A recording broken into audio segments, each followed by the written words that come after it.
Hello everyone, कैसे हैं आप लोग। आशा करते हैं आप काफ़ी अच्छे होंगे।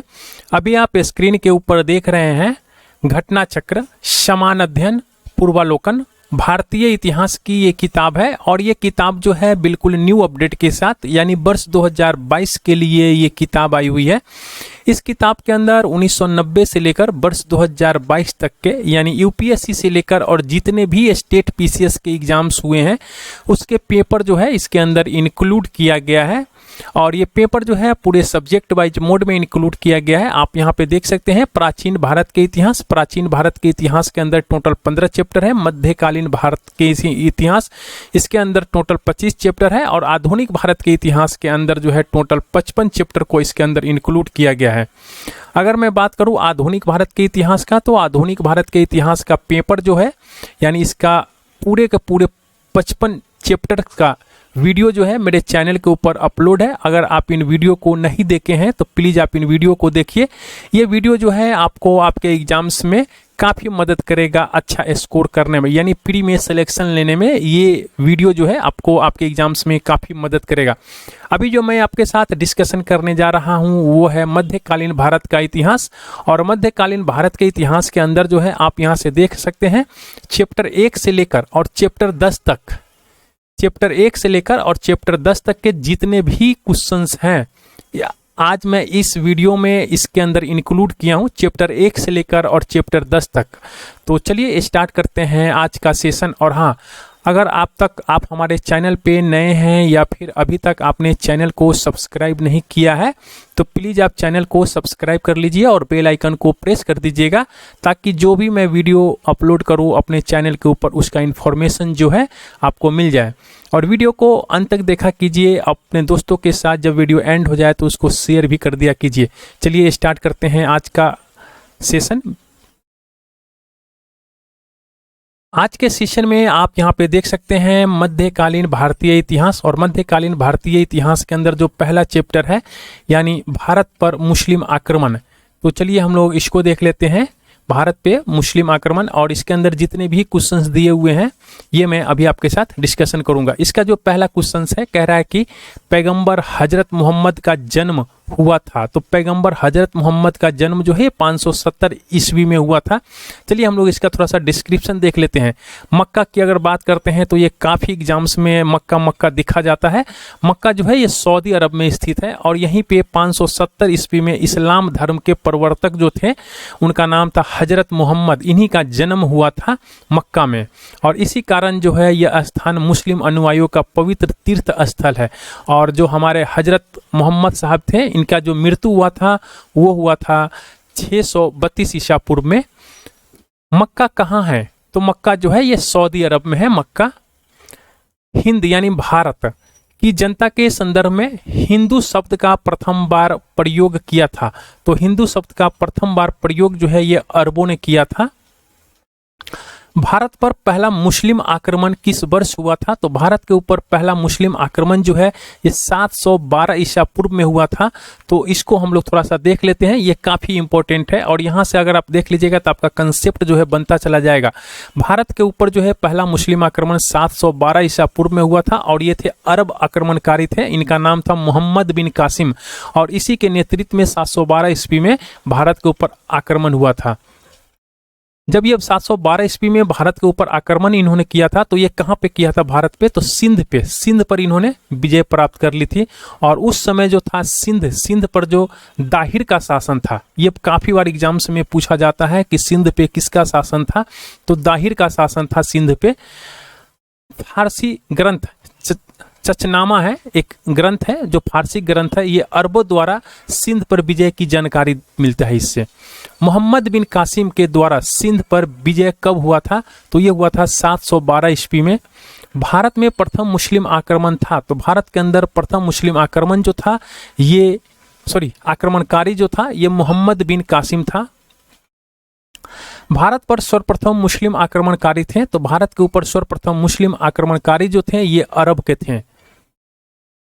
मोहम्मद बिन कासिम था, तो मोहम्मद बिन कासिम जो था ये अरब के था। चचनामा के अनुसार 6वीं और 7वीं शताब्दी में सिंधु देश की राजधानी क्या थी? तो चचनामा के अनुसार जो है ये अरोड़ जो था ये 6वीं और 7वीं शताब्दी में सिंधु देश की राजधानी थी। इनमें से कौन गजनी राजवंश का संस्थापक था? तो गजनी राजवंश का जो संस्थापक था उसका नाम था अल्पतगीन था। देखिए यहाँ पे गजनी वंश का जो संस्थापक था उसका नाम था अल्पतगीन। यहाँ पे कुछ असर्शन दिए हुए हैं, रीजन दिए हुए हैं। कह रहा है कि मोहम्मद गजनी ने भारत पर 17 बार आक्रमण किए थे। तो ये बात जो है बिल्कुल सही है। मोहम्मद गजनी जो थे भारत के ऊपर 17 बार आक्रमण किए थे। वो भारत में अस्थायी मुस्लिम शासन की स्थापना करना चाहता था। तो ये बात बिल्कुल गलत है, वो लूटपाट करना चाहता था, लुटेरा था वो। देखिए यहाँ पे मोहम्मद गजनी की बात करते हैं तो गजनबी ने भारत के ऊपर 17 बार आक्रमण किया, परंतु इन आक्रमणों का उद्देश्य भारत में अस्थायी मुस्लिम शासन की स्थापना करना नहीं बल्कि मात्र लूटपाट करना था। अगला क्वेश्चन कह रहा है कि चंदेल शासक मोहम्मद गजनवी से पराजित नहीं हुआ था, तो ये हुआ था विद्याधर। अगला जो क्वेश्चन है कह रहा है कि मोहम्मद गजनवी का दरबारी इतिहासकार कौन था? तो दरबारी इतिहासकार जो था ये उत्बी था। शहनामा का लेखक फरिश्ता किसके दरबार से संबंधित है? शहनामा का लेखक है फरिश्ता, और ये जो है आपके यहाँ पे नहीं दिया हुआ है किसके दरबार से संबंधित है। तो आइए हम लोग इसको भी देख लेते हैं। दिए गए प्रश्न में त्रुटि पूर्ण है क्योंकि शहनामा का जो लेखक है फरिश्ता न होकर फिरदौसी है। ठीक है, तो आप इसको ये ध्यान रखिएगा, शहनामा का जो लेखक है वो फिरदौसी है और ये मोहम्मद गजनवी के दरबार का प्रसिद्ध विद्वान कवि था।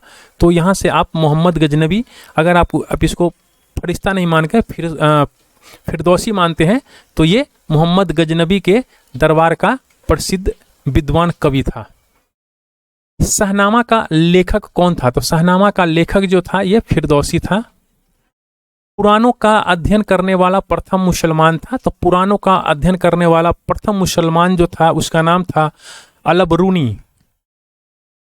मोहम्मद गजनी के साथ भारत आने वाला प्रसिद्ध इतिहासकार कौन था? तो प्रसिद्ध इतिहासकार जो था उसका नाम था अलबरूनी। अलबरूनी भारत में आया था। तो अलबरूनी जो है ये 11वीं शताब्दी में भारत में आया था। मोहम्मद गजनी के साथ भारत आने वाला मुस्लिम विद्वान था। तो मोहम्मद गजनी के साथ जो है भारत आने वाला मुस्लिम विद्वान जो था उसका नाम था अलबरूनी। निम्नलिखित कथनों में से कौन अलबरूनी के संबंध में सही नहीं है? तो देखिए वो एक धर्म निरपेक्ष लेखक था, ये बात जो है ये बिल्कुल गलत है। उसका ग्रंथ उस समय के जीवंत भारत से प्रभावित था, तो ये बिल्कुल सही है। वो संस्कृत का विद्वान था। अलबरूनी जो था ये संस्कृत का विद्वान था, ये काफी बार एग्जाम्स में देखा गया है। और वो त्रिकोणमिति का विशेषज्ञ भी था अलबरूनी। निम्नलिखित में से किसने मोहम्मद गजनी के हमले के बाद सोमनाथ मंदिर का पुनः निर्माण किया था? तो ये भीमदेव जी जो थे ये सोमनाथ मंदिर का पुनः निर्माण किया था। अगर हम लोग यहाँ पे थोड़ा सा बात कर लेते हैं, मोहम्मद गजनवी के सोमनाथ मंदिर पर आक्रमण हुआ था 1026 ईसा पूर्व के समय, और यहाँ के शासक जो थे वो भीमदेव प्रथम थे। मोहम्मद मंदिर से अतुल संपत्ति लूटकर वापस लौट गया, और महमूद के जाने के बाद भीमदेव जो थे वो भीमदेव प्रथम, इन्होंने सोमनाथ मंदिर का पुनः निर्माण करवाया था। किसने एक तरफ संस्कृत मुद्रा लेख के साथ चांदी के सिक्के निर्गत किए थे? तो ये किए थे मोहम्मद गजनवी। मोहम्मद गजनवी जो थे ये संस्कृत मुद्रा लेख में चांदी के सिक्के को निर्गत किए थे। निम्नलिखित में से मध्य एशिया के किस शासक ने 1192 ईस्वी में उत्तर भारत को जीता था? तो ये जीता था शिहाबुद्दीन मोहम्मद गोरी ने। 1192 में मोहम्मद गोरी ने भारत को जीता था। मोहम्मद गोरी को सबसे पहले किसने पराजित किया? तो मोहम्मद गोरी को जो तो है भीम द्वितीय ने पराजित किया था। मोहम्मद गोरी ने जयचंद को किस युद्ध में पराजित किया था? तो जयचंद को चंदावर के युद्ध में मोहम्मद गोरी ने पराजित किया था। और ये चंदावर का युद्ध कब हुआ था? 1194 ईसा पूर्व में हुआ था। देखिए इसको देख लेते हैं। 1194 ईसा पूर्व में चंदावर का युद्ध हुआ था, और चंदावर के ही युद्ध में मोहम्मद गोरी ने कन्नौज के गहरवाल राजा जयचंद को पराजित किया था। चंदावर वर्तमान में जो है आपके फिरोजाबाद के आसपास में है, फिरोजाबाद को ही कहते हैं। निम्नलिखित में से कौन राजा मोहम्मद गोरी का चंदावर के युद्ध में पराजित किया गया था? तो ये था आपको जयचंद। 1194 के चंदावर के युद्ध में मोहम्मद गोरी ने किसे हराया था? तो 1194 के जो युद्ध हुआ था उसमें जो है आपको जयचंद को हराया था चंदावर के युद्ध में। युद्ध जिसमें भारत में मुस्लिम शक्ति की स्थापना हुई, तो ये था आपको तराइन का द्वितीय युद्ध। तराइन का द्वितीय युद्ध जो है ये 1192 में हुआ था और ये काफ़ी बार एग्जाम्स में पूछा जाता है, आप इसको रट जाइए जुआ पे अपने। तराइन का द्वितीय युद्ध जो है इसी में मोहम्मद गोरी ने किसको हराया था? तो पृथ्वीराज चौहान को पराजय करके भारत में मुस्लिम शक्ति की स्थापना किया था। कह रहा है कि निम्नलिखित नामों को कालक्रम के अनुसार हमें व्यवस्थित करना है और यहाँ से हमें सही उत्तर को चुनना है। तो देखिए अगर हम लोग बात कर लेते हैं तो मोहम्मद गजनवी सबसे पहले आया था, इसके बाद आया था मोहम्मद गोरी आया था, फिर आया था चंगेज खान आया था, फिर तैमूर आया था। ये सब लुटेरा था। इस मुस्लिम शासक के सिक्कों पर देवी लक्ष्मी की आकृति बनी थी, तो ये था मोहम्मद गोरी। मोहम्मद गोरी के जो शासक मोहम्मद गोरी ने जो सिक्का चलाया था इस पे देवी लक्ष्मी की आकृति बनी थी। भारत में मोहम्मद गोरी ने किसको प्रथम अख्ता प्रदान किया था? तो ये थे आपके कुतुबुद्दीन ऐबक। कुतुबुद्दीन ऐबक को मोहम्मद गोरी ने प्रथम अख्ता प्रदान किया था। मोहम्मद गोरी के किस दास ने बंगाल और बिहार पर विजय प्राप्त किया था? तो यह है बख्तियार खिलजी। बख्तियार खिलजी जो था यह मोहम्मद गोरी का एक दास था और इसी ने बंगाल और बिहार के ऊपर विजय प्राप्त किया था। बिहार का प्रथम मुस्लिम विजेता कौन है? तो यह है बख्तियार खिलजी। नालंदा बिहार का विध्वंस किया था, तो बख्तियार खिलजी ने किया था। यहाँ पे एसर्शंस और रीजन दिए हुए हैं। कह रहा है कि भारत पर तुर्की आक्रमण का सफल हुआ, तो देखिए यहाँ पे जो है ये बिल्कुल सही है। भारत के ऊपर तुर्की आक्रमण का सफल हुआ था और उत्तर भारत में राजनीतिक एकता नहीं थी, तो ये भी बिल्कुल सही है। ये दोनों सही है और इसका रीजन भी यही था कि मुस्लिम आक्रमण सफल हुआ था। अगला जो क्वेश्चन है कह रहा है कि रेशम बुनकरों की श्रेणी की जानकारी निम्नलिखित में से किस शिलालेख में मिलता है? तो रेशम बुनकरों की जो श्रेणी की जानकारी है ये आपको दसपुर शिलालेख में मिलता है। अब यहाँ से जो है आपके दिल्ली सल्तनत यानी गुलाम वंश के जो क्वेश्चंस हैं वो स्टार्ट हो रहे हैं। दिल्ली सल्तनत आप ये ऐसे याद कर लीजिए, दिल्ली सल्तनत अब हम लोग पढ़ रहे हैं। तो चलिए दिल्ली सल्तनत जो है ये आपके 1206 से 1290 तक चला था, तो इसी को ही हम लोग देखेंगे।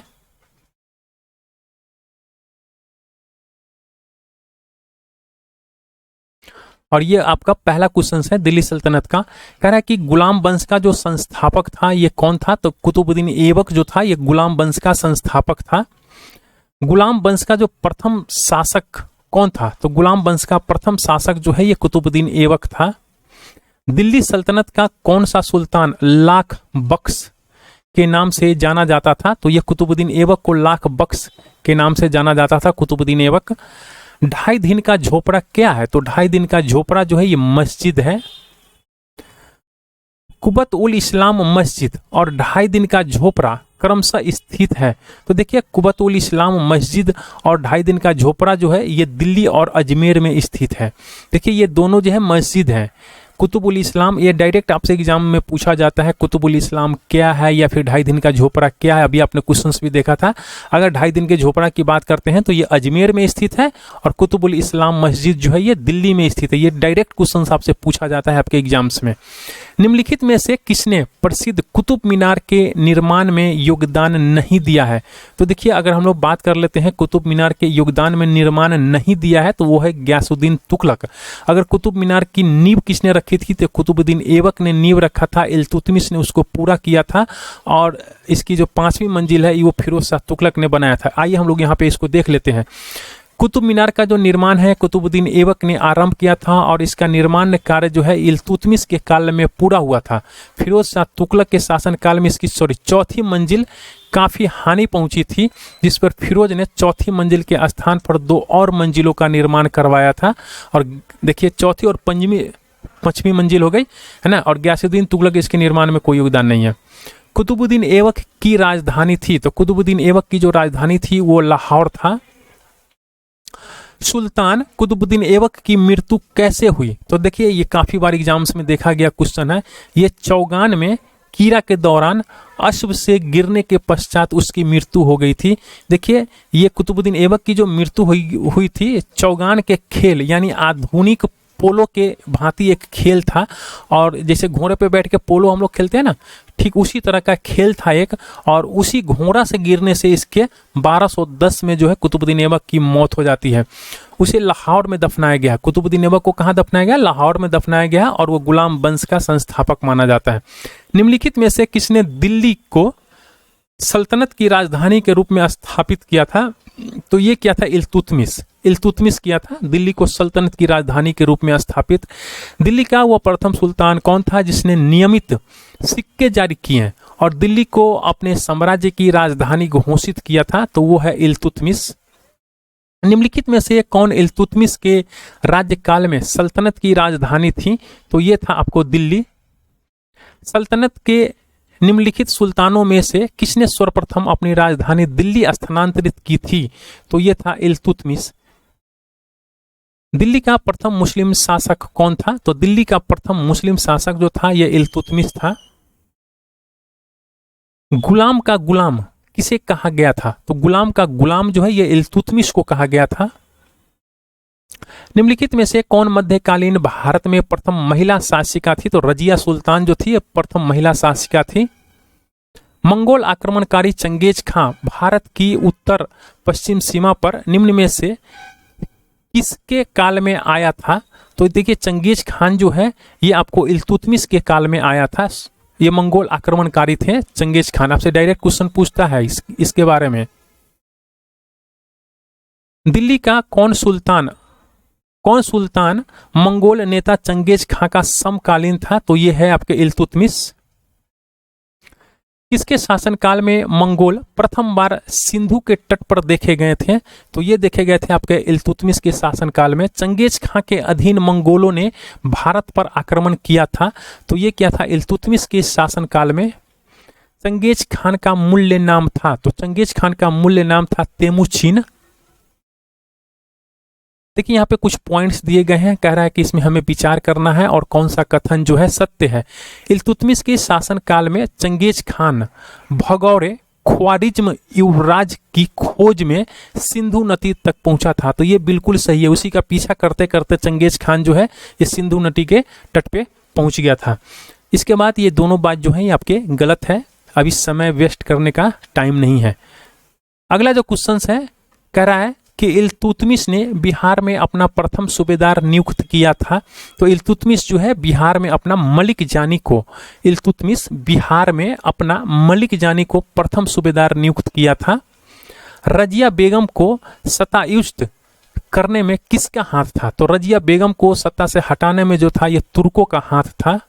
देखिए रजिया बेगम को ना सत्तायुक्त करने में तुर्कों का हाथ था। उन्होंने भटिंडा के गवर्नर मलिक अल्तुनिया के नेतृत्व में रजिया के विरुद्ध विद्रोह कर उसे सत्ता से हटाया गया था। दिल्ली के सुल्तान बलबन का पूरा नाम ... बलबन था। तो दिल्ली इसका तो पूरा नाम था वो था गयासुद्दीन बलबन।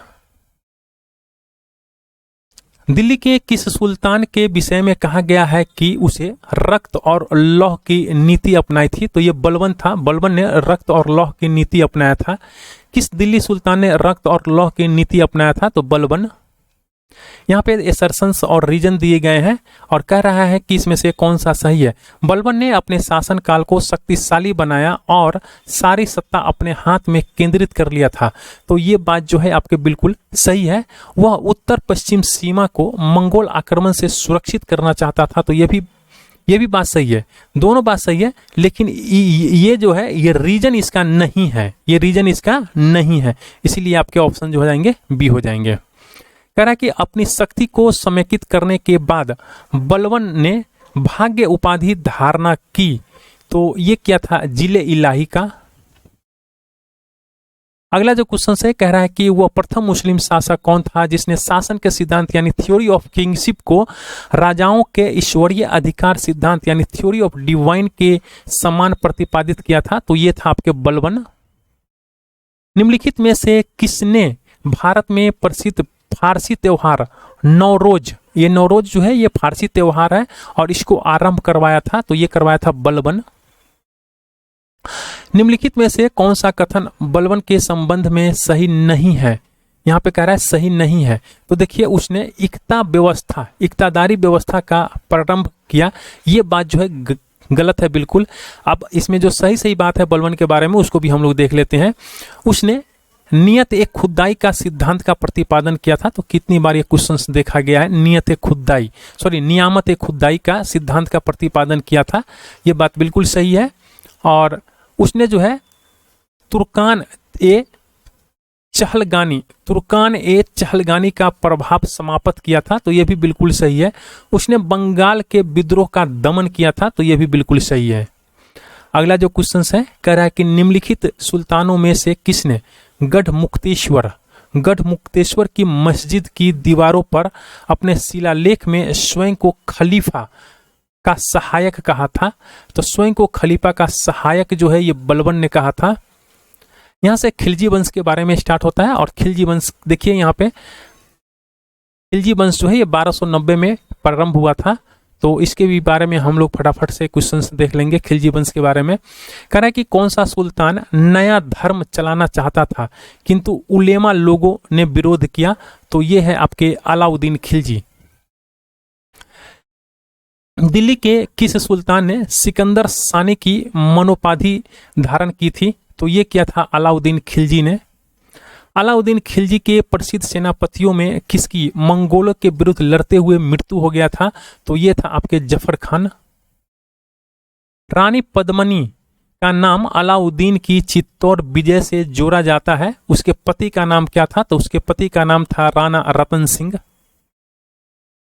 यहाँ पे कथन एसर्शंस और रीजन दिए हुए हैं। कहा कि अलाउद्दीन के दक्षिणी अभियान धन प्राप्ति के अभियान थे, तो ये बिल्कुल गलत है। कह रहा कि यह दक्षिणी राज्यों को कब्जे में करना चाहता था, तो ये जो है ये सही है आपका, ठीक है। तो इस तरह से ये सही है और ये आपके गलत है, तो इस तरह से आपके ऑप्शन जो हो जाएंगे वो सी हो जाएंगे। अगला जो क्वेश्चन है कह रहा है कि अलाउद्दीन खिलजी के आक्रमण के समय देवगिरी का शासक कौन था? तो अलाउद्दीन खिलजी के आक्रमण के समय जो है देवगिरी का शासक जो था ये रामचंद्र देव था। यहाँ पे सूची 1 और सूची 2 दिया हुआ है, हमें इसका सही मिलाप करना है। आइए हम लोग यहाँ पे देख लेते हैं। रणथंभौर की बात करते हैं तो ये हमीर देव, चित्तौड़ की बात करते हैं तो राणा रतन सिंह, देवगिरी की बात करते हैं तो राजा राय रामचंद्र, और गुजरात की बात करते हैं तो कर्णदेव। इस तरह से आपके ऑप्शन डी हो जाएंगे। यहाँ पे एक मानचित्र दिया हुआ है और कह रहा है कि इसके अनुसार जो है सैन्य अभियानों में किसने मार्गों का अनुसरण अपने सैन्य अभियानों में किसने किया था? तो ये किया था मलिक काफूर ने। किस सुल्तान के काल में खालिसा भूमि अधिक पैमाने पे विकसित हुआ था? तो ये हुआ था आपको अलाउद्दीन खिलजी के काल में। किस सुल्तान के बारे में कहा जाता है कि उसने भूमि कर को उत्पादन के 50% तक कर दिया था? तो ये देखिए ये अलाउद्दीन खिलजी भी किया था और मोहम्मद बिन तुगलक भी किया था, तो ये दोनों ने किया था। तो इस तरह से आपके आंसर हो जाएंगे बी एंड सी। सुल्तान जिसने बढ़ाकर भू राजस्व उपज का 50% कर दिया था, तो वो है देखिए वो मोहम्मद बिन तुगलक और अलाउद्दीन खिलजी, ये दोनों ने किया था।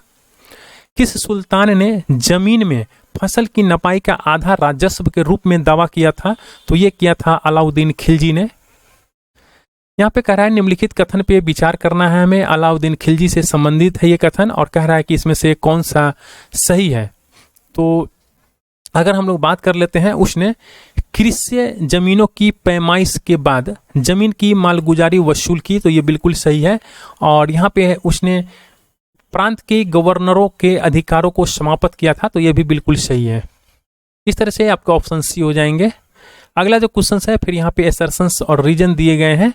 तो यहाँ पे कह रहा है कि अलाउद्दीन खिलजी ने दिल्ली के मूल्य नियंत्रण लागू किया था, तो सॉरी, अलाउद्दीन खिलजी ने दिल्ली में मूल्य नियंत्रण लागू किया था, तो ये बिल्कुल सही है। वह दिल्ली में अपने राजभवन के निर्माण में लगे हुए कारीगरों को कम वेतन देना चाहता था, तो ये बात बिल्कुल गलत है। इस तरह से आपका ऑप्शन सी हो जाएंगे। कह रहा है कि निम्न में से किस सुल्तान ने बाजार सुधार लागू किए थे, तो बाजार सुधार जो है ये अलाउद्दीन खिलजी ने लागू किया था। निम्न मुस्लिम बादशाहों में से किस एक ने मूल्य नियंत्रण पद्धति को पहली बार लागू किया था, तो ये है अलाउद्दीन खिलजी। बाजार नियंत्रण प्रथम बार लागू किया था, तो ये है अलाउद्दीन खिलजी ने। बाजार कीमतों को नियंत्रित करने के अलाउद्दीन खिलजी के प्रयास ने बहुत सफलता प्राप्त की। निम्नलिखित में से किस मध्यकालीन शासक ने सार्वजनिक वितरण प्रणाली प्रारंभ किया था, तो सार्वजनिक वितरण प्रणाली जो है ये अलाउद्दीन खिलजी ने प्रारंभ किया था। सल्तनत काल में सार्वजनिक वितरण प्रणाली किसने प्रारंभ किया था, तो अलाउद्दीन खिलजी ने प्रारंभ किया था। घड़ी अथवा गृह कर लगाने वाला दिल्ली का प्रथम सुल्तान कौन था, तो घड़ी अथवा गृह कर लगाने वाला दिल्ली का जो प्रथम सुल्तान था वो अलाउद्दीन खिलजी था। 1306 ईस्वी के बाद अलाउद्दीन खिलजी के समय में दिल्ली का सुल्तान तथा मंगोलों के बीच की सीमा क्या थी, तो ये था आपको रावी नदी।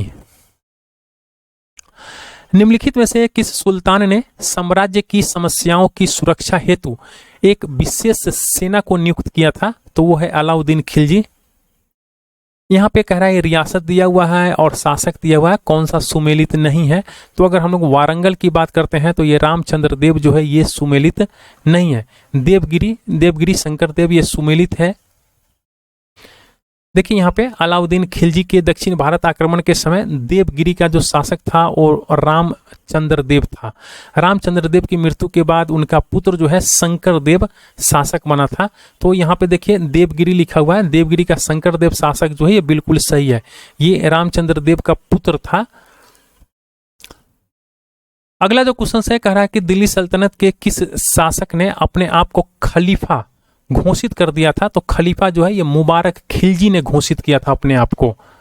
यहां से तुगलक वंश से स्टार्ट होते हैं, तो आइए हम लोग तुगलक वंश के भी क्वेश्चंस को देख लेते हैं। और तुगलक वंश का जो है पहला क्वेश्चन है, कह रहा है कि अलाउद्दीन खिलजी के निम्न सेना अध्यक्षों में से कौन सा तुगलक वंश का प्रथम सुल्तान बना था, तो ये है गाजी मलिक। गाजी मलिक जो था ये तुगलक वंश का प्रथम सुल्तान बना था।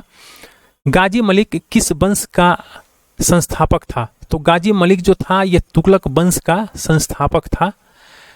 कृषि को समुन्नत करने के लिए नहर खुदवाने के संदर्भ में 13वीं शताब्दी का निम्नलिखित में से पहला शासक होने का श्रेय किसे दिया जाता है, तो ये दिया जाता है गयासुद्दीन तुगलक को।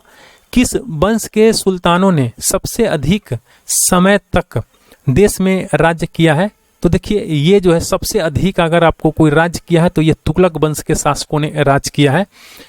आप यहाँ पे देख सकते हैं गुलाम वंश जो मैंने आपको पहले ही बताया था 1206 से 1290 तक। खिलजी वंश की बात करते हैं तो 90 से 1320 तक, यानी 1290 से 1320 तक।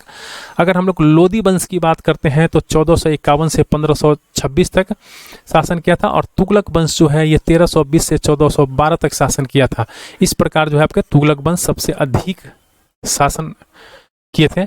अगर हम लोग दिल्ली सल्तनत का सर्वाधिक विद्वान शासक जो खगोल शास्त्र, गणित और आयुर्विज्ञान सहित अनेक विद्याओं में माहिर था, तो वो कौन था, तो तुगलक था, मोहम्मद बिन तुगलक। अमीर कोही एक नया विभाग किस सुल्तान के द्वारा शुरू किया गया था, तो ये शुरू किया गया था मोहम्मद बिन तुगलक के द्वारा। अगला जो क्वेश्चन है कह रहा है कि दिल्ली के किस सुल्तान ने एक पृथक कृषि विभाग की स्थापना की एवं फसल चक्र की योजना बनाई थी, तो ये था मोहम्मद बिन तुगलक। दीवाने कोही किससे संबंधित है, तो ये मोहम्मद बिन तुगलक से संबंधित है। मोहम्मद बिन तुगलक अपनी राजधानी दिल्ली से ले गया, तो दिल्ली से ही अपनी राजधानी दौलताबाद ले गया था मोहम्मद बिन तुगलक। दिल्ली से दौलताबाद राजधानी को स्थानांतरण का आदेश दिया था, तो मोहम्मद बिन तुगलक। भारत में सर्वप्रथम सांकेतिक मुद्रा का प्रचलन किया, तो सांकेतिक मुद्रा का प्रचलन जो है ये मोहम्मद बिन तुगलक ने किया था। निम्नलिखित में से कौन पहला सुल्तान था जिसने भारत में सांकेतिक मुद्रा का प्रचलन किया था? तो सांकेतिक मुद्रा का प्रचलन जो है मोहम्मद बिन तुगलक ने किया था।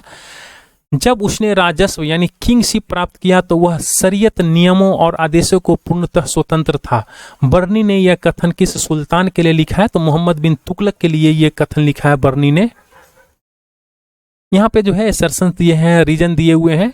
यहाँ से कह रहा है मोहम्मद बिन तुगलक ने एक नया स्वर्ण सिक्का जारी किया जो इब्न बतूता द्वारा दिनार कहलाया गया। तो ये बिल्कुल सही है।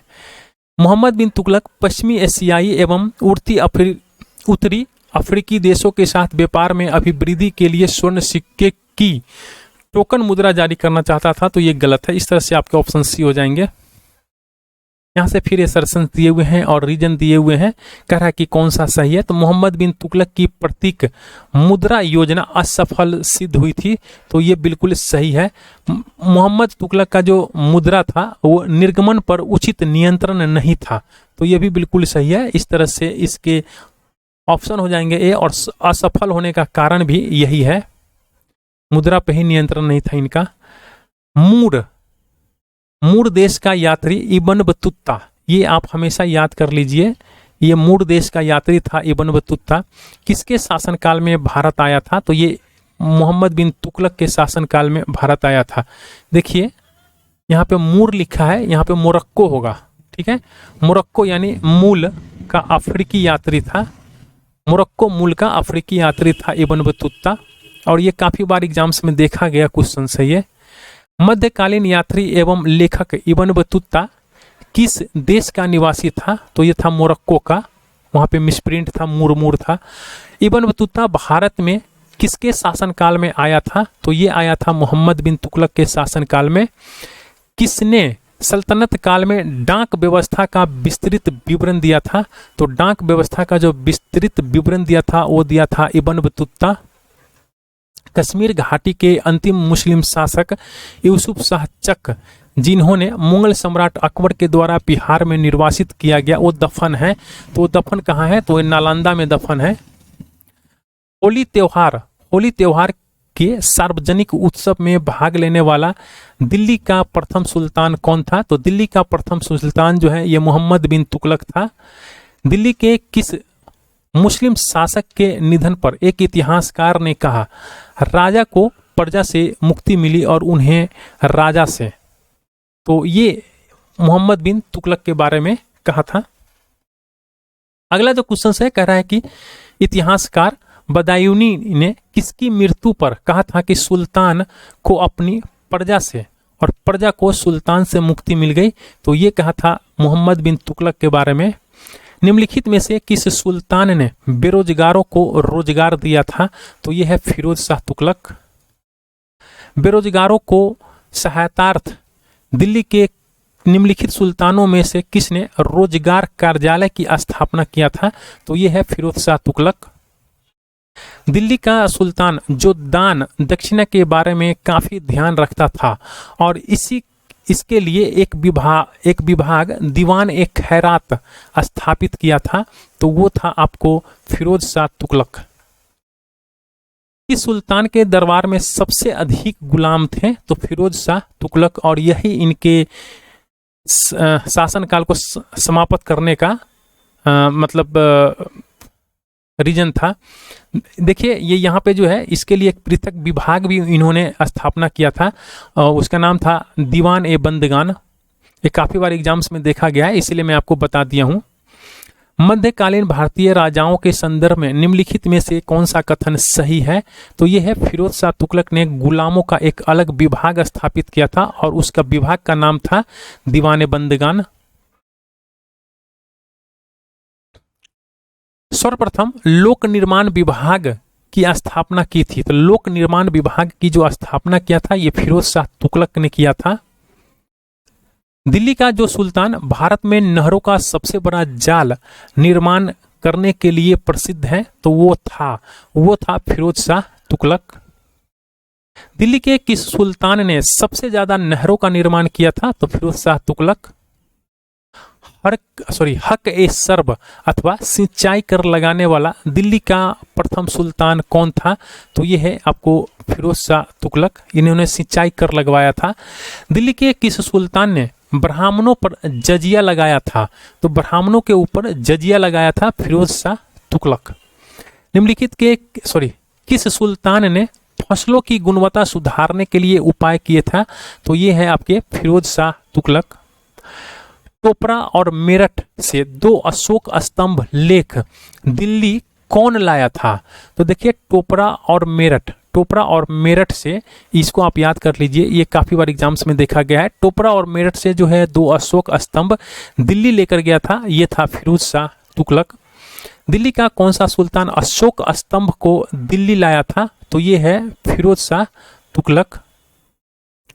दिल्ली के किस सुल्तान ने इस उद्देश्य से एक अनुवाद विभाग की स्थापना की, उससे दोनों संप्रदाय के लोगों में एक दूसरे के विचारों की समझ बेहतर हो सके? तो ये किया था फिरोज शाह तुगलक। राज्य के खर्च पर हज की व्यवस्था करने वाला पहला भारतीय शासक कौन था? तो यह है फिरोज शाह तुगलक। फिरोज तुगलक के द्वारा स्थापित दारुल उल सफा क्या था? तो दारुल उल सफा जो है ये खैराती अस्पताल था। दिल्ली सल्तनत के तुगलक राजवंश का जो अंतिम शासक था, दिल्ली सल्तनत का तुगलक राजवंश का जो अंतिम शासक था, निम्नलिखित में से कौन था? तो ये है आपके नासिरुद्दीन मोहम्मद जो था ये तुगलक वंश का अंतिम शासक था। अगला जो क्वेश्चन है कह रहा है कि तैमूर ने किसके शासनकाल में भारत पर आक्रमण किया था? तो देखिए यहाँ पे जो है आपके क्वेश्चंस नहीं, आंसर्स नहीं दिए हुए हैं, आइए हम लोग इसका देख लेते हैं। भारत पर तैमूर का आक्रमण जो है ये तुगलक शासक नसरुद्दीन मोहम्मद के काल में 1398 में हुआ था। भारत पर आक्रमण करने के उद्देश्य से तैमूर ने स्वयं को स्पष्ट किया था और उनमें से एक था काफिरों से युद्ध तथा उसका विनाश तथा दूसरा धन प्राप्ति। तो इस तरह से आपके इसमें ऑप्शन में नहीं दिए हुए हैं, यानी नसरुद्दीन मोहम्मद होंगे इसके आंसर। अगला जो क्वेश्चन है कह रहा है कि तैमूर लंग ने किस वर्ष भारत पर आक्रमण किया था? तो तैमूर लंग जो है ये आपको 1398 में भारत के ऊपर आक्रमण किया था। तैमूर के आक्रमण के बाद भारत में किस वंश का राज स्थापित हुआ था? तो तैमूर के आक्रमण के बाद जो है ये सैयद वंश का जो है राज स्थापित हुआ था भारत में। यहाँ पे कह रहा है कि किसको कालक्रम के अनुसार से हमें संबंधित है और इसको जो है सही उत्तर इसका हमें चयन करना है। तो देखिए अगर हम लोग सबसे पहले बात कर लेते हैं रकुद्दीन का, तो ये 1236 में। मुबारक खान का जो कार्यकाल था ये था 1316 से 1320। फिरोज शाह तुगलक का जो था ये आपके 1351 से 1388 और आलम शाह का जो था ये 1445 से लेकर 1451। तो इस तरह से आपके ऑप्शन जो हो जाएंगे ये सी सही हो जाएंगे। अगला से यहाँ से लोदी वंश के बारे में हम लोग देखेंगे और लोदी वंश का जो है पहला क्वेश्चन है कह रहा है कि निम्नलिखित सल्तनत शासकों में से कौन अफगान मूल के थे? तो अफगान मूल के जो थे ये थे लोदी। दिल्ली के राजगद्दी पर अफगान शासकों के शासन का निम्नलिखित में से कौन सा एक सही कालक्रम है? तो देखिए ये है बहलोल खान लोदी, सिकंदर शाह और उसके बाद है इब्राहिम लोदी। अगला जो क्वेश्चन है कह रहा है कि यहाँ पे एक मानचित्र दिया हुआ है और कह रहा है कि मानचित्र में किस लोदी सुल्तान से ये संबंधित है मानचित्र। इसमें जो है ए से चिन्हित स्थान पर किस नगर को निरूपित करता है? तो यहाँ पे कहाँ है ए से चिन्हित स्थान? यहाँ है। तो देखिए ए से चिन्हित स्थान जो है ये आपको बहलोल लोदी का ये जैनपुर का है, ये आपके एग्जाम्स में नहीं पूछा जाएगा। महाराणा संगा ने इब्राहिम लोदी को किस युद्ध में परास्त किया था? तो ये किया था खातौली का युद्ध में। निम्नलिखित में से किस सुल्तान ने एक नगर बसाया जहां अब आगरा है? तो ये बताया था आपको सिकंदर लोदी ने। सिकंदर लोदी जो है ये एक नगर बसाया था, उसका नाम आगरा था। किस मध्ययुगीन सुल्तान को आगरा शहर की नींव डालने एवं उसे सल्तनत की राजधानी बनाने का श्रेय जाता है? तो यह है आपको सिकंदर लोदी को। आगरा नगर की स्थापना किस शासक ने किया था? तो यह किया था सिकंदर लोदी ने। निम्न में से किसने गुलरुखी उपनाम से अपनी कविताएं की रचना किया था? तो यह किया था सिकंदर लोदी ने। निम्नलिखित में से किसने आगरा की स्थापना किया था? तो यह किया था आपको सिकंदर लोदी ने। निम्नलिखित सुल्तानों में से कौन अन्न के ऊपर कर समाप्त करने के लिए जाना जाता है? तो अन्न के ऊपर जो कर लगता था उसको समाप्त करने के लिए जाना जाता है सिकंदर लोदी।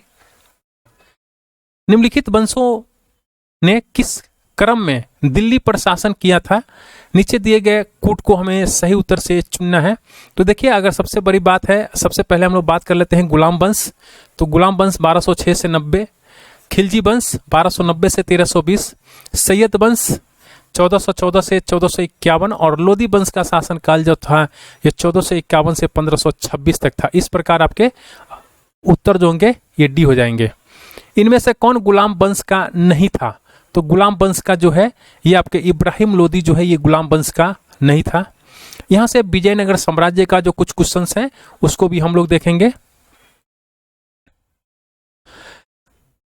विजयनगर राज्य की स्थापना की थी। तो विजयनगर राज्य की जो स्थापना है ये हरिहर और बुक्का ने किया था। ये काफी इंपॉर्टेंट क्वेश्चन है आपके एग्जाम्स के लिए।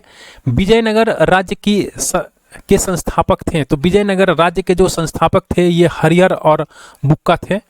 निम्नलिखित राज्यों में से दो भाई हरिहर और बुक्का ने किसकी स्थापना किया था? तो विजयनगर राज्य की स्थापना किया था हरिहर और बुक्का ने। इनमें से किसने कृष्णा नदी की सहायक नदी के दक्षिणी तट पर एक नए नगर की स्थापना की और उस देवता के प्रतिनिधि के रूप में अपने इस नए राज्य पर शासन करने का दायित्व लिया, जिसके बारे में माना जाता था कि कृष्णा नदी से दक्षिण समस्त भूमि उस देवता की है? तो ये है हरिहर प्रथम। अगला जो क्वेश्चन है कह रहा है कि अपनी मदुरा विजयी कृति में अपने पति के विजय अभियानों का वर्णन करने वाली कवित्री थी। तो ये थी गंगा देवी। विजयनगर के उस पहले शासक की पहचान करें जिसने बहमनियों से गोवा छीना था। तो ये है हरिहर द्वितीय। यहां पे कह रहा है कि निम्नलिखित कथनों पर विचार कीजिए और कह रहा है कि कौन सा सही है। तो देखिए, अगर हम लोग यहाँ पे बात करते हैं, नरसिंह सालूब ने संगम वंश का अंत किया और उसने जो है राज सिंहासन छीनकर सालूब वंश आरंभ किया था। तो ये बिल्कुल सही है। वीर नरसिंह ने अंतिम सालूब शासक को गद्दी से उतारकर राज सिंहासन छीना था। तो ये भी बिल्कुल सही है। वीर नरसिंह के उत्तरवर्ती उनके अनुज कृष्णदेव राय थे। तो ये भी बिल्कुल सही है। कृष्णदेव राय के उत्तरवर्ती उनके भाई अच्युत देव राय थे। तो यह भी बिल्कुल सही है। इस तरह से आपके ऑप्शन हो जाएंगे डी। अगला जो क्वेश्चन है कह रहा है कि विजयनगर के राजा कृष्णदेव राय ने गोलकुंडा का युद्ध किस राजा के साथ लड़ा था? तो गोलकुंडा का युद्ध जो है ये कुली कुतुब शाह के साथ लड़ा था। अगला जो क्वेश्चन है कह रहा है कि कृष्णदेव राय के दरबार में अष्ट दिग्गज कौन थे? तो कृष्णदेव राय के जो दरबार में अष्ट जो दिग्गज थे ये थे 8 तेलुगु कवि। अगला जो क्वेश्चन है कह रहा है कि इनमें से किस आंध्रा भोज भी कहा जाता है? तो यह है कृष्णदेव राय। कृष्णदेव राय को आंध्र भोज भी कहा जाता है। अष्ट दिग्गज किस राजा से संबंधित है? तो यह है कृष्णदेव राय से संबंधित। प्रसिद्ध विजयनगर शासक कृष्णदेव राय के अधीन किस साहित्य का स्वर्ण युग था? तो यह है आपके तेलुगु। कृष्णदेव राय ने किस नगर की स्थापना की थी? तो कृष्णदेव राय ने नगलपुर नगर की स्थापना किया था। यहाँ पे जो है कुछ कथन दिए गए हैं और कह रहा है कि इसमें से हमें सही उत्तर का चयन करना है। तो देखिए, अगर हम लोग बात कर लेते हैं, विजयनगर के शासक कृष्णदेव राय ने आमुक्ता माल्यद ग्रंथ की रचना की थी। तो ये बिल्कुल आपके सही है। और कृष्णदेव राय ने आंध्र भोज के नाम से भी जाना जाता है, तो ये भी बिल्कुल सही है। तो इस तरह से आपके कथन 1 और 2 दोनों सही हो जाएंगे। विजयनगर का प्रसिद्ध हजारा मंदिर, ये विजयनगर में है, और विजयनगर का प्रसिद्ध हजारा मंदिर जो है ये किसके शासनकाल में निर्मित हुआ था? तो ये हुआ था आपको कृष्णदेव राय के शासनकाल में। अब्दुल रज्जाक विजयनगर आया था, तो अब्दुल रज्जाक जो है विजयनगर ये देवराय द्वितीय के राज्यकाल में आया था। फारसी यात्री अब्दुल रज्जाक भारत में किस राजा के शासनकाल में आया था? तो ये आया था देवराय द्वितीय के शासनकाल में आया था। निकोलो कोटी कौन था? निकोलो कोटी कौन था? तो ये इटली का एक यात्री है निकोलो कोटी, और जिसने जो है विजयनगर साम्राज्य की यात्रा किया था। अगला जो क्वेश्चन है कह रहा है कि पुर्तगाली लेखक नूनीज के अनुसार विजयनगर साम्राज्य में महिलाएं निम्नलिखित में से किन क्षेत्रों में निपुण थी? तो ये हैं आपके कुश्ती, ज्योतिषा शास्त्र, लेखाकरण और भविष्यवाणी, इस सबों में निपुण थी। अगला जो क्वेश्चन है कह रहा है कि निम्नलिखित में से कौन महाभारत के तेलुगु अनुवादों के लिए विख्यात है? तो इसका हमें सही उत्तर चुनना है। तो देखिए, अगर हम लोग बात कर लेते हैं तो ये है आपके नन्य और टिक्कन, तो इस तरह से आपके ये सही उत्तर हो जाएंगे। वैदिक ग्रंथों के भाष्यकार सायन को आश्रय प्राप्त था, तो ये था विजयनगर के राजाओं का। वैदिक ग्रंथों के प्रसिद्ध भाष्यकार सायन निम्न में से किस एक काल में सक्रिय थे? तो ये थे आपको विजयनगर राज्य काल में। निम्नांकित में से किसके राज्यारोहण को अब 500 वर्ष गुजर गए हैं? तो ये गुजरे हैं कृष्णदेव राय के राज्यारोहण को। 1565 में कौन सा प्रसिद्ध युद्ध हुआ था? तो 1565 में जो हुआ था ये तालीकोटा का युद्ध हुआ था। तालीकोटा का युद्ध जो है ये 1565 में हुआ था। सन 1565 में कौन सा प्रसिद्ध युद्ध हुआ था? तो ये हुआ था आपको तालीकोटा का। तालीकोटा का युद्ध जो है ये 1565 में हुआ था। तालीकोटा का युद्ध लड़ा गया, तो तालीकोटा का युद्ध जो है ये आपको विजयनगर और बीजापुर, अहमदनगर, गोलकुंडा की संयुक्त सेनाओं के बीच लड़ा गया था। तालीकोटा का युद्ध हुआ था तो ये 1565 में तालीकोटा का युद्ध हुआ था। जब राजा बोडियार ने मैसूर राज्य की स्थापना की तब विजयनगर साम्राज्य का शासक कौन था? तो ये था वेंकट द्वितीय। विजयनगर साम्राज्य को वित्तीय व्यवस्था की मुख्य विशेषता क्या थी? तो ये था भू राजस्व। विजयनगर के शासक कृष्णदेव की कराधान व्यवस्था से संबंधित निम्नलिखित कथनों पर विचार कीजिए और यहां से सही उत्तर हमें चुनना है। तो देखिए, अगर भूमि की गुणवत्ता के आधार पर भू राजस्व का दर नियत होती थी तो ये बिल्कुल सही है, और कारखानों के निजी स्वामी का एक औद्योगिक कर देते थे, तो ये भी बिल्कुल सही है। तो इस तरह से आपके सी आंसर हो जाएंगे। निम्नलिखित में से किस स्थान के खंडहर विजयनगर की प्राचीन राजधानी का प्रतिनिधित्व करते हैं? तो हम्पी। देखिए, ये बार बार क्वेश्चन पूछा जाता है कि हम्पी जो है ये कहाँ है? तो हम्पी जो है ये कर्नाटक में है, और ये विरूपाक्ष का मंदिर भी यहीं पे स्थित है, तो आप इसको भी ध्यान में रखिएगा। विजयनगर साम्राज्य का अवशेष कहाँ मिलता है? तो ये आपको हम्पी में मिलता है। विजयनगर के किस शासक ने चीन के सम्राट के पास अपना राजदूत भेजा था? तो ये है बुक्का। बुक्का प्रथम जो है चीन के सम्राट के पास अपना राजदूत भेजा था। प्रमुख तेलुगु कवि श्रीनाथ किसके दरबार में थे? तो प्रमुख तेलुगु कवि श्रीनाथ जो थे ये देवराय द्वितीय के दरबार में थे। किसके राज्य में कल्याण मंडप की रचना, मंदिर निर्माण एक विशिष्ट अभिलक्षण था? तो ये था आपके विजयनगर। प्रसिद्ध विजय विठल मंदिर जिसके 56 तक्षित स्तंभ गीतामय स्वर निकलते हैं कहाँ अवस्थित है? तो ये है आपके हम्पी में।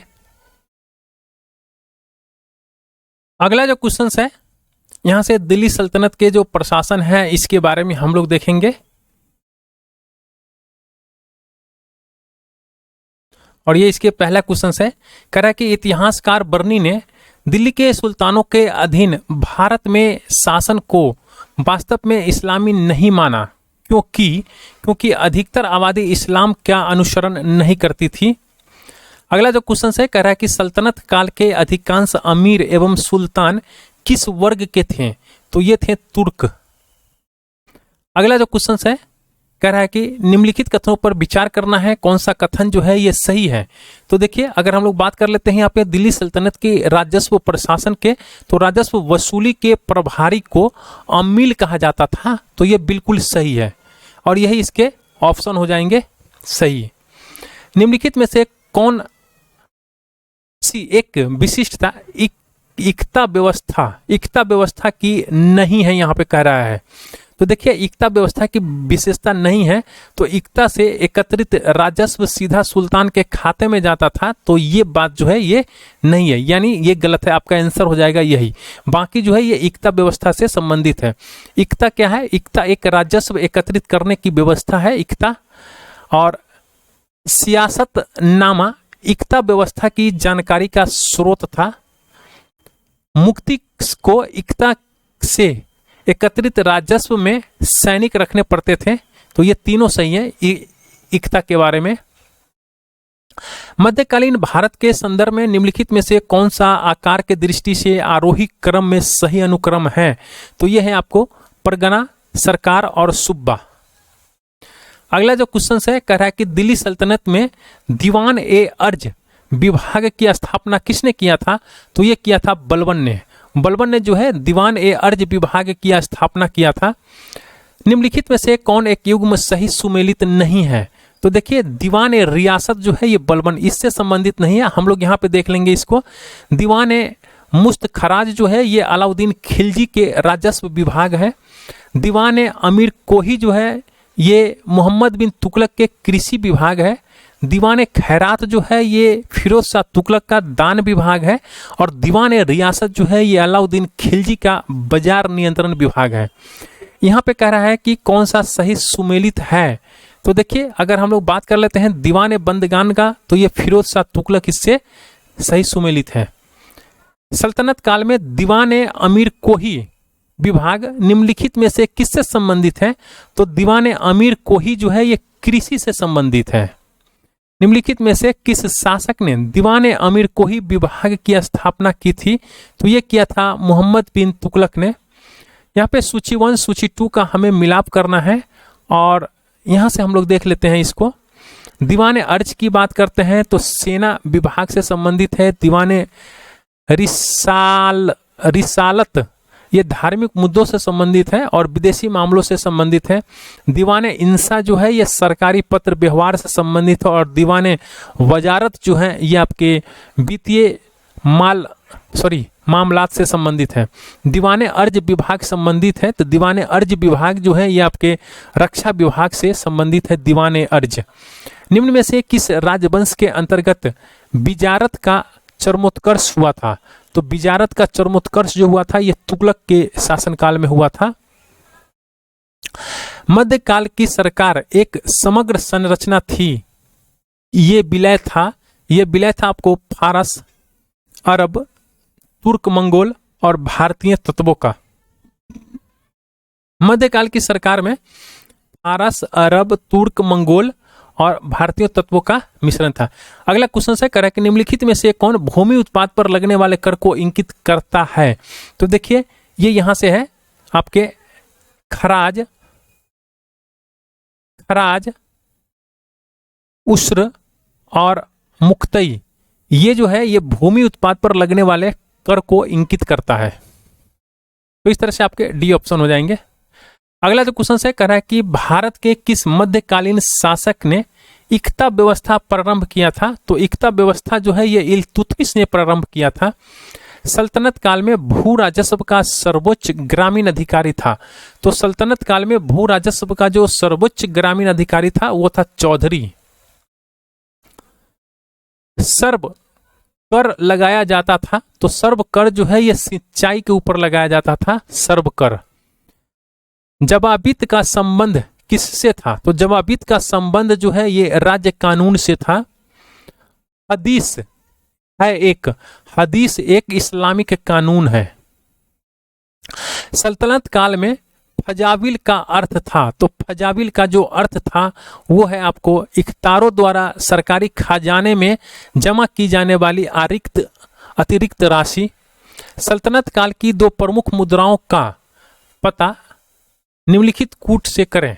तो देखिए, अगर हम लोग बात कर लेते हैं तो जित्तल और टंका, ये है सल्तनत काल की दो प्रमुख मुद्राएं। वैसे जित्तल और टंका जो है ये इल्तुतमिश पहला तुर्क शासक था जिसने शुद्ध अरबी सिक्के चलाया था। अगला जो क्वेश्चन है, देखिए ये कभी कभी क्वेश्चन पूछ लेता है, टक्का और जीतल का जो अनुपात है तो ये है 1:40 का, और ससनगनी जो है ये चांदी का सिक्का है। ये आपको आगे क्वेश्चन मिलेगा। टंका का नाम चांदी का सिक्का चलाया था किसने? तो ये चलाया था इल्तुतमिश ने। उत्तर भारत में चांदी का सिक्का टक्का जारी करने वाला मध्यकालीन शासक था तो था इल्तुतमिश। सल्तनत काल में सिक्के टंका, ससनगनी और जित्तल ये किन धातुओं के संबंधित हैं? तो देखिए, टंका की बात कर लेते हैं तो ये चांदी, और ससनगनी की बात कर लेते हैं तो अभी हमने देखा है यहाँ पे ससनगनी भी चांदी का है। तो टक्का भी चांदी का है, ससनगनी भी चांदी का है, जीतल जो है ये तांबा का है। तो इस तरह से आपके ऑप्शन इसमें कोई नहीं दिया हुआ है, लेकिन ऑप्शन अगर इसको मान लेते हैं चांदी चांदी दो बार, टक्का और ससनगनी, तो हो सकता है। अगला जो क्वेश्चन है कह रहा है कि किसके सिक्कों पर बगदाद के अंतिम खलीफा का नाम सर्वप्रथम अंकित हुआ? तो ये है आपके अलाउद्दीन महमूद शाह। यहाँ से दिल्ली सल्तनत के कला एवं स्थापत्य, जहां से हमेशा क्वेश्चंस आपको देखने को मिलता है। भारत में कागज का प्रयोग कब से प्रारंभ हुआ है? तो भारत में जो है कागज का प्रयोग 12वीं शताब्दी से स्टार्ट हुआ था, और कागज का आविष्कार जो है ये चीन में हुआ है, इसको आप याद रख लीजिएगा। अलाई दरवाजा का निर्माण किस सुल्तान ने करवाया था? तो अलाई दरवाजा का निर्माण जो है ये अलाउद्दीन खिलजी ने करवाया था।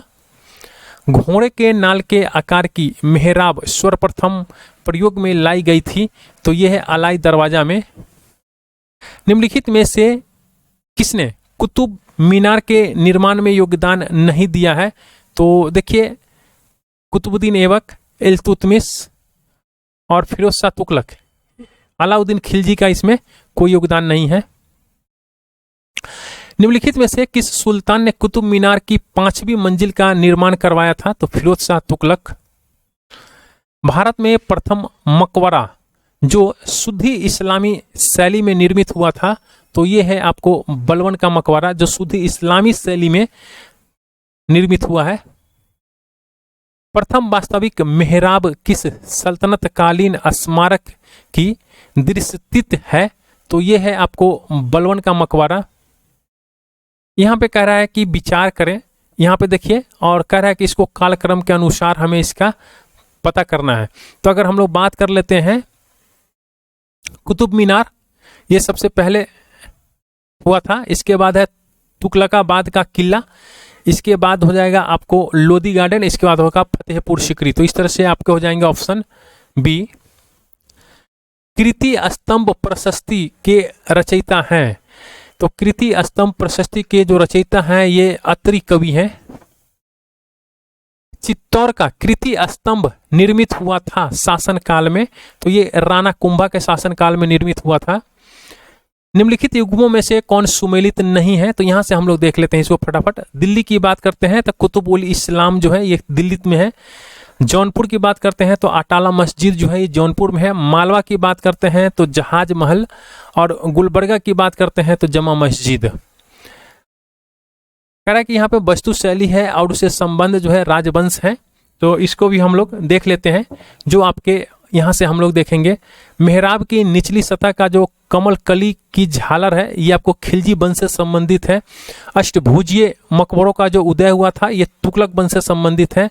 और स्तंभों में बोधिगोई का प्रयोग जो हुआ था ये विजयनगर से संबंधित है। झुकी हुई दीवारों के साथ विशाल मुख्य द्वार जो है ये सर्की से संबंधित है। इस तरह से आपके ऑप्शन हो जाएंगे ए। अगला जो क्वेश्चन है यहाँ पे कह रहा है कि दिल्ली सल्तनत का जो साहित्य है ये भी हम लोग इसको भी देख लेते हैं। देखिए किताब उल हिंद की जो रचना है ये किस लेखक के द्वारा किया गया था? तो किताब उल हिंद की रचना जो है अलब रूनी ने किया था। अमीर खुसरो का जो जन्म हुआ था ये कहाँ हुआ था? तो ये काफी बार क्वेश्चंस पूछा जाता है। एटा तूतीय हिंद अमीर खुसरो का जन्म हुआ था, तो ये हुआ था आपको पटियाली में। देखिए यहाँ पे पटियाली, आप इसको याद कर लीजिए। कितना बच्चा पटियाला मार के चला आता है, लेकिन होगा इसकी पटियाली में। अगला जो क्वेश्चन है, कह रहा है कि निम्नलिखित में से किसने स्वयं को हिंदुस्तान का तोता कहा है? तो अमीर खुसरो। अमीर खुसरो जो है ये हिंदुस्तान का तोता कहा है स्वयं को। अमीर खुसरो ने किसके विकास में अग्रगामी की भूमिका निभाई है? तो ये है आपको खड़ी बोली। खड़ी बोली के विकास में अग्रगामी की भूमिका निभाई है। निम्नलिखित में से किसने दिल्ली के 7 सुल्तानों का शासनकाल देखा था? तो देखिए अगर हम लोग बात कर लेते हैं शेख निजामुद्दीन औलिया का, तो इन्होंने 7 या अधिक सुल्तानों का शासनकाल इन्होंने देखा था। देखिए यहाँ पे अमीर खुसरो और शेख निजामुद्दीन औलिया ये दोनों जो हैं, दोनों ये 7 से अधिक शासन का सुल्तान काल मतलब शासनकाल जो है देखा था, अमीर खुसरो और शेख निजामुद्दीन औलिया। प्रसिद्ध कवि अमीर खुसरो निम्नांकित में से किस बादशाह के दरबार से संबंधित है? तो ये है आपको गयासुद्दीन बलबन से संबंधित है। प्रसिद्ध कवि अमीर खुसरो दरबार में रहे, तो ये अलाउद्दीन खिलजी के दरबार में थे। अगर हम लोग अमीर खुसरो की बात अगर हम लोग यहाँ पे कर लेते हैं 1 मिनट में, तो आपको समझ में आ जाएगा ये कितने राजा के राज दरबार से संबंधित हैं। अमीर खुसरो जो है आरंभ में बलबन के सबसे बड़े पुत्र महमूद था, उसकी सेवा में लगा रहा और मंगोल के साथ उसका मुठभेड़ हुआ जिसमें महमूद जो है वो मारा गया था। ठीक है, इसके बाद जो है मंगोलों ने अमीर खुसरो को बंदी बना लिया और बंदी बनाकर उसको जेल में बंद कर दिया, लेकिन वो जेल से भागने में सफल रहा और बलबन के राज दरबार से संबंध हो गया वो। ठीक है, अमीर खुसरो की बात करते हैं तो ये बलबन, कैकुबाद, जलालुद्दीन खिलजी, अलाउद्दीन खिलजी, मुबारक शाह, गयासुद्दीन तुगलक, मोहम्मद बिन तुगलक के शासनकाल के अंतर्गत रहा है। तो इस तरह से आप इसको ध्यान में रखिएगा। और थोड़ा सा और हम लोग बात कर लेते हैं तो 1325 में मोहम्मद बिन तुगलक के सत्ता संभालने के वर्ष में ही अमीर खुसरो की मृत्यु हो जाती है और वहीं सूफी संत निजामुद्दीन औलिया का ये शिष्य है। अमीर खुसरो किसका दरबारी कवि था? तो देखिए अगर हम लोग बात कर लेते हैं तो अलाउद्दीन खिलजी का ये दरबारी कवि था। अमीर खुसरो निम्नलिखित में से किसके शासनकाल से संबंधित थे? तो यह है अलाउद्दीन खिलजी। अमीर खुसरो अमीर खुसरो एक ... थे, तो ये अमीर खुसरो जो है ये तीनों है, कवि भी था, इतिहासकार भी है और संगीतज्ञ भी हैं, तो ये तीनों थे। देखिए खड़ी बोली हिंदी के प्रवर्तक में से एक अमीर खुसरो एक कवि, इतिहासकार और संगीतज्ञ ये तीनों थे और तूतीय हिंद का उपनाम दिया गया था इसको। नई फारसी काव्य शैली, सबक हिंदी और हिंदुस्तानी शैली के जन्मदाता थे, तो ये है अमीर खुसरो। निम्न में से किसने हिंदी खड़ी बोली का जनक माना जाता है? तो ये माना जाता है अमीर खुसरो का। हिंदी और फारसी दोनों भाषाओं का विद्वान था, तो अमीर खुसरो। निम्नलिखित में से कौन फारसी का प्रथम कवि था जिसने अपनी कविता में भारतीय पर्यावरण को चित्रित किया था? तो यह है अमीर खुसरो। यहाँ पे कुछ विचार दिए गए हैं और कथन दिए गए हैं, कह रहा है कि इसमें से कौन सा सही है। अगर हम लोग बात कर लेते हैं हिंदू देवी देवताओं तथा मुस्लिम संतों की प्रशंसा में रचित गीतों का संग्रह किताब ए नौरस इब्राहिम अदील शाह दूतिये के द्वारा लिखा गया था, तो ये बिल्कुल सही है। और भारत में जो है कव्वाली से जानी जाने वाली संगीत शैली के प्रारंभिक रूप के आरंभकर्ता अमीर खुसरो थे, तो ये भी बिल्कुल सही है। अगला जो क्वेश्चन है कह रहा है कि तबकात ए नासरी के लेखक कौन था? तो तबकात ए नासरी के जो लेखक है ये मिनहाज उस सिराज है। निम्नलिखित ग्रंथों पर विचार कीजिए और उनके कालक्रम के अनुसार हमें व्यवस्थित करना है। तो अगर हम लोग बात कर लेते हैं किताब उल हिंद, तो ये सबसे पहले आ जाएगा, उसके बाद आ जाएगा पृथ्वीराज का रासो, और उसके बाद आ जाएगा फतवा ए जहान, सॉरी ये आ जाएगा तबकात ए नासरी आ जाएगा, और उसके बाद आ जाएगा फतवा ए जहानदारी। तो इस तरह से आपके हो जाएंगे डी। अगला जो क्वेश्चन से कह रहा है कि निम्न भाषाओं में से किस भाषा को दिल्ली सुल्तानों ने संरक्षण प्रदान किया था? तो यह है फारसी भाषा। अपभ्रंश शब्द का प्रयोग मध्यकालीन संस्कृत ग्रंथों में होता था। तो ये होता था कुछ आधुनिक भारतीय भाषाओं के आरंभिक रूपों को इंगित करने के लिए। अगला जो क्वेश्चन है कह रहा है यहाँ पे सूची 1 और सूची 2 का हमें मिलाप करना है। तो आइए हम लोग यहीं से देख लेते हैं। अगर जियाउद्दीन बर्नी की बात करते हैं तो जियाउद्दीन बर्नी जो है ये तारीख फिरोज शाही से संबंधित है। हसन निजामी की बात करते हैं तो हसन निजामी जो है ये ताजुल मासीर से संबंधित है। अगर हम लोग मिनहाज उस सिराज की बात करते हैं तो ये आपके तबकात नासरी से संबंधित है। और यहिया बिन अहमद की बात करते हैं तो ये आपके जो हैं तारीख मुबारक शाही से संबंधित है। तो इस तरह से आपके ऑप्शन हो जाएंगे डी। अगला जो क्वेश्चन है फिर यहाँ पे सूची 1 सूची 2 का हमें मिलाप करना है। तो यहाँ से हम लोग देख लेते हैं। ताजुल मासिर की बात करते हैं तो हसन निजामी, खजाइन उल फतू की बात करते हैं तो अमीर खुसरो, तारीख मुबारक शाही की बात करते हैं तो याही बिन अहमद सरहिंदी, और फतवा ए जहादारी की बात करते हैं तो जियाउद्दीन बर्नी। इस तरह से आपके ऑप्शन हो जाएंगे ए। अगला जो क्वेश्चन से कह रहा है कि निम्नलिखित में से तारीख फिरोजा शाही के रचनाकार कौन है? तो तारीख फिरोजा शाही के रचनाकार जो है शम्स ए सिराज अफीफ और जियाउद्दीन बर्नी, ये दोनों हैं। यहाँ पे कह रहा है कि सूची 1 सूची 2 का हमें मिलाप करना है। तो यहाँ से हम लोग देख लेते हैं। तारीख हिंद की बात करते हैं तो ये अलब रूनी का है। तारीख दिल्ली की बात करते हैं तो ये शेख खुसरो संबंधित है। रेहला इबन तुत्ता, और तबकात नासरी की बात करते हैं तो मिनहाज।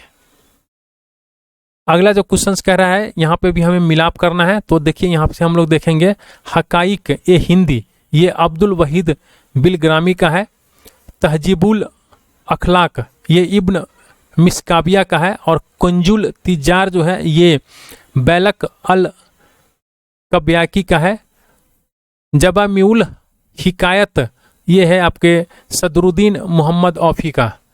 अगला जो क्वेश्चन से कह रहा है कि फवायदुल्ला फवाद नामक पुस्तक शेख निजामुद्दीन औलिया की बातचीत का विवरण है, इसका संकलन किया था। तो इसका संकलन जो है ये अमीर हसन सिसजी ने किया था। निम्न में से किस संगीत वाद्य को हिंदू मुस्लिम गान वाद्यों का सबसे श्रेष्ठ मिश्रण माना जाता है? तो ये माना जाता है सितार को। संगीत यंत्र तबला का प्रचलन किया तो ये किया था आपको अमीर खुसरो ने। निम्नलिखित में से कौन सा राजपूत राजा संगीत पर एक पुस्तक के लेखक के रूप में जाना जाता है? तो ये जाना जाता है राणा कुंभा। निम्नलिखित में से कौन सा युग्म सुमेलित है? तो देखिए यहाँ पे सुमेलित कह रहा है तो ये आपके पुंडरिक विठल जो है ये रागमाला से सुमेलित है। अगला जो क्वेश्चन है यहाँ पे सूची 1 सूची 2 का हमें मिलाप करना है। कुछ ग्रंथ है और इसके रचयिता हैं। तो आइए हम लोग देख लेते हैं। यहाँ पे रागमाला जो है ये पुंडरिक विठल है। रस कौमुदी की बात करते हैं तो श्रीकंठ, और राग विबोध की बात करते हैं तो सोमनाथ, और चतुनंडी प्रकाशिका की बात करते हैं तो ये वेंकटरमन इससे संबंधित है। कह रहा है कि दिल्ली का वह सुल्तान जिसने अपने स्मरण लिखे थे, तो ये सुल्तान है आपको फिरोज शाह तुगलक। दिल्ली सल्तनत के अंदर ये विविध है और इसको भी हम लोग थोड़ा सा देख लेते हैं। कह रहा है कि भारत में पोलो खेल का प्रचलन किया, तो पोलो खेल का प्रचलन जो है ये तुर्कों ने किया था। यहाँ पे सूची 1 सूची 2 का हमें मिलाप करना है। तो आइए हम लोग यहीं से देख लेते हैं। फिरोज शाह तुगलक की बात करते हैं तो फिरोज शाह तुगलक जो है ये नहर से संबंधित है, नहरों का निर्माण करवाया था। बलवन की बात कर लेते हैं तो बलवन जो है ये नौरोज। अलाउद्दीन खिलजी की बात कर लेते हैं तो अलाउद्दीन खिलजी जो है ये आपके दीवान रियासत से संबंधित हैं। और जहांगीर की बात करते हैं तो सर थॉमस रो से संबंधित है ये। तो इस तरह से आपके ऑप्शन हो जाएंगे बी।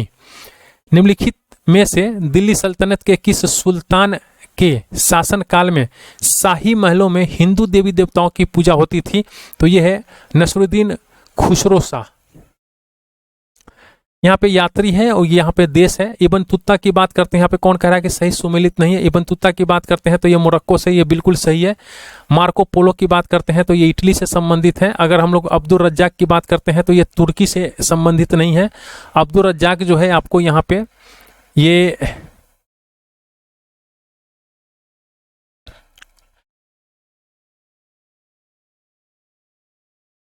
ईरान से संबंधित है। अगर हम लोग अब्दुल रज्जाक की बात करते हैं तो ये कहाँ से संबंधित है, ये ईरान से संबंधित है।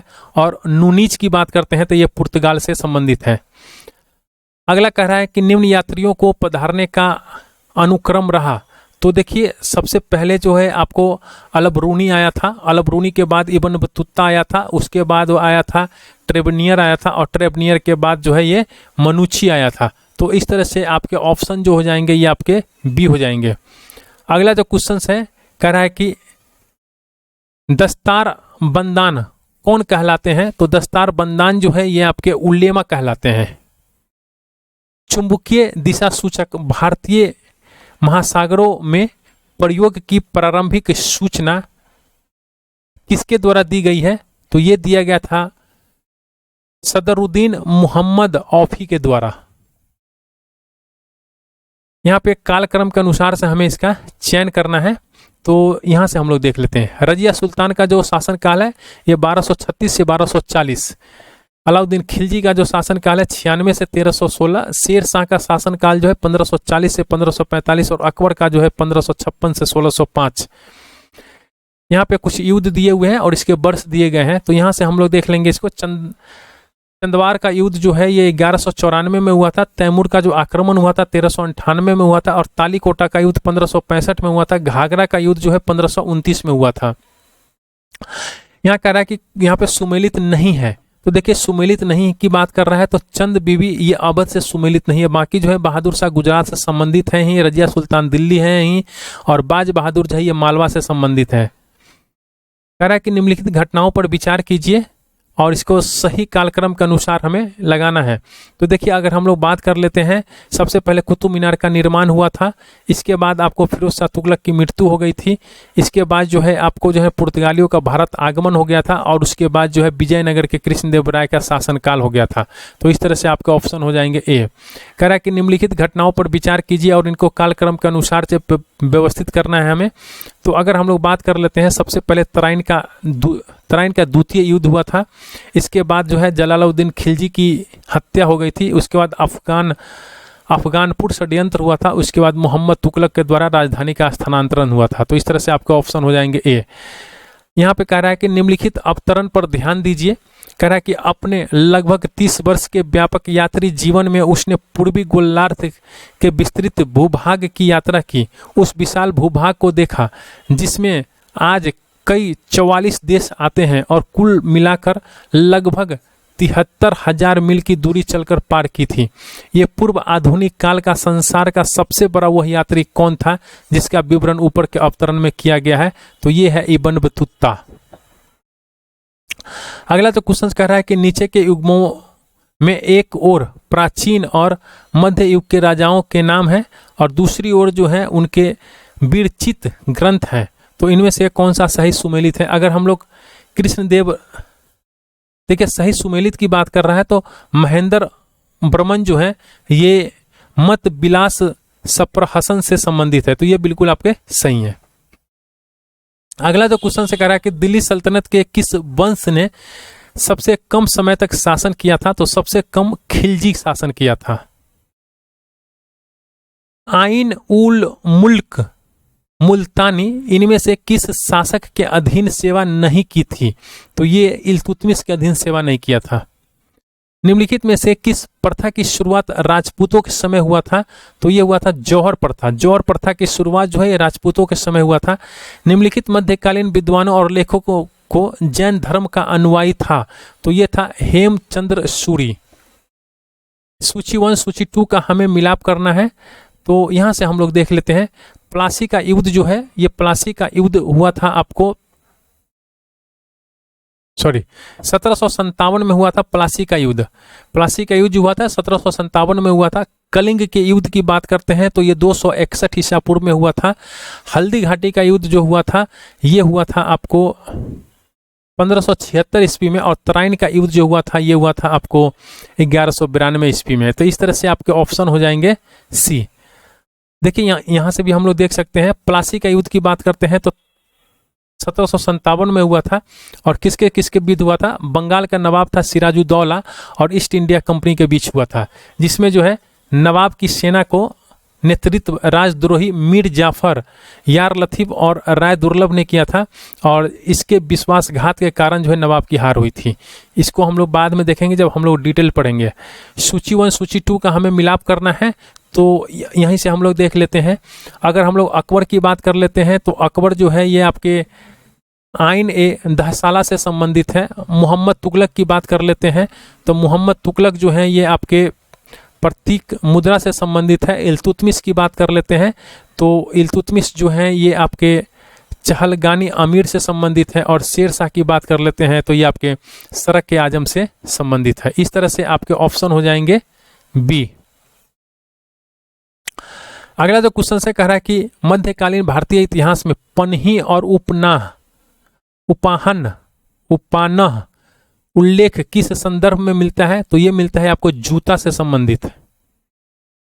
13वीं और 14वीं शताब्दी में भारतीय कृषक खेती नहीं करता था, तो ये है मक्का की खेती वो नहीं करता था। मध्यकालीन भारत में महतर और पटकील पदनाम किनके लिए प्रयुक्त होते हैं, तो ये होते हैं आपको ग्राम के मुखिया के लिए।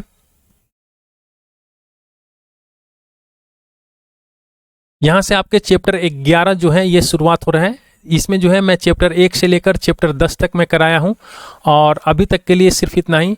और मैं आपसे कहना चाहता हूं कि अगर आपने चैनल को सब्सक्राइब नहीं किया है तो प्लीज़ आप चैनल को सब्सक्राइब कर लीजिए और बेल आइकन को प्रेस कर दीजिएगा, और एक लाइक का बटन जरूर दबाइएगा, और वीडियो को अपने दोस्तों के साथ शेयर भी कर दिया कीजिएगा। अगला जो मेरा वीडियो आएगा ये मध्यकालीन भारत का ही आएगा, चैप्टर 11 से आगे आएगा, और इसमें जो है टोटल 3 वीडियो हैं। जो एक जो आप अभी देख रहे हैं 2 इसके अलावा और वीडियो आएगा। ये 2 यानी पूरे 3 वीडियो में आपको मध्यकालीन भारत जो है एंड हो जाएगा। Thank you for watching.